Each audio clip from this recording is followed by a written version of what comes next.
ప్రభుత్వం ప్రజల ఆకాంక్షలను నెరవేరుస్తుందని ఎంపీ కలిసెట్టి అప్పలనాయుడు అన్నారు. భవిష్యత్తులో మరింత మంచి పాలన అందిస్తామని కూడా తెలిపారు. విజయనగరం పార్లమెంట్ నియోజకవర్గ పరిధిలో ఏడాదిలో ఎన్నో అభివృద్ధి కార్యక్రమాలు చేపట్టామంటున్న ఎంపీ అప్పలనాయుడుతో మా ప్రతినిధి Nagendra Prasad face to face.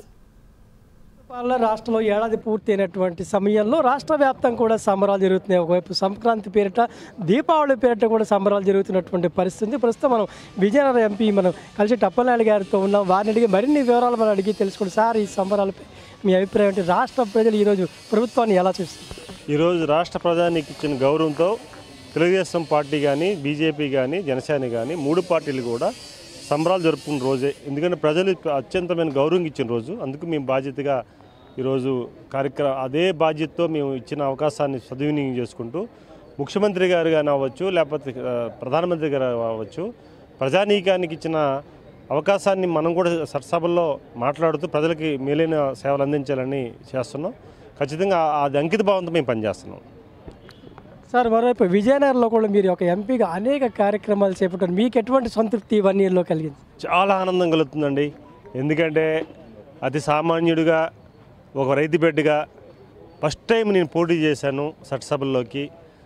ఒక నమ్మకంతో, ఎన్డీఏ కూటమి మీద నమ్మకం, చంద్రబాబు నాయుడు గారు, లోకేష్ గారు ఇచ్చిన అవకాశాన్ని ఈరోజు సీట్ ఇవ్వడం, అలాగే ప్రజానీకం కూడా భారీ మెజార్టీతో గెలిపించడం చాలా ఆనందం కలుగుతుంది.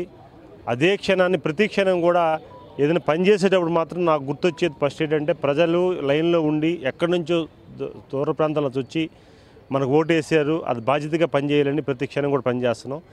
ఆనందం కూడా చాలా వచ్చినప్పుడు కూడా అదే అనుకున్నాం. మేము ఎక్కడో ఒక ప్రాంతానికి పరిమితమైన కాకుండా ఈరోజు దేశం మొత్తం, ఒక దేశంలోనే ఎక్కడైనా సరే ఒక దేశంలోకి వెళ్ళేటప్పుడు ఈరోజు నాకు గౌరవం దొక్కుతుందని అంటే ఈరోజు ఈ చిన్న ప్రజానీకం, ఈ పార్లమెంట్ ప్రజల ప్రజానీకం. నాకు ఈరోజు ప్రధానమంత్రిని కలిసినా, రాష్ట్రపతి గారిని కలిసినా, ఇతర పెద్దలు కలిసినా సరే ఈరోజు పెద్ద అవకాశం వచ్చింది కనుక ఆ ప్రజానీకం ఇచ్చిన అవకాశాన్ని సద్వినియోగం చేసుకోవాలి, ప్రతి క్షణం గుర్తుపెట్టుకోవాలనేది నా భావన. ఖచ్చితంగా మరికొద్దిగా సీనియర్స్ అశోక్ గజపతి గారి నాయకత్వంలో వారి సూచన సలహాలు తీసుకొని నేను ఇంకా ముందుకెళ్ళాలి. ఇంకా మీ నాట చాలామంది ప్రజానీకం ఇచ్చిన సలహాలు కానీ, మేధావులు ఇచ్చిన సలహాలు కానీ, మెంబర్ ఆఫ్ పార్లమెంట్గా ఈ కొత్త ప్రాజెక్టులు ఏం తీసుకురావాలి, ఏ రకంగా ముందుకెళ్ళాలని కూడా చేస్తున్నాం. నా ప్రయత్నాన్ని మాత్రం ఏ రోజు ఆటంకం ఉండదండి. Thank you. ఇది మనం చూస్తున్నాం. కూటమి ప్రభుత్వంపై ప్రజలు పెట్టుకున్నటువంటి ఆకాంక్షలు నెరవేరుస్తుంది. అలాగే ఒక సామాన్య కుటుంబం నుంచి వచ్చిన తాను ప్రజల ఆకాంక్షలు తెలుసుకుంటూ వాటన్నింటినీ కూడా సఫలీకృతం చేస్తూ ప్రజలకు అవసరమైన సేవలు చేస్తారని, సీనియర్స్ ఇచ్చినటువంటి సహాయ సహకారాలతో ముందుకు సాగుతారని విజయనగరం కలిసెట్టి అప్పలనాయుడు గారు చెప్తున్నారు. కెమెరామెన్ కిషోర్తో నాగేంద్ర ప్రసాద్, విజయనగరం.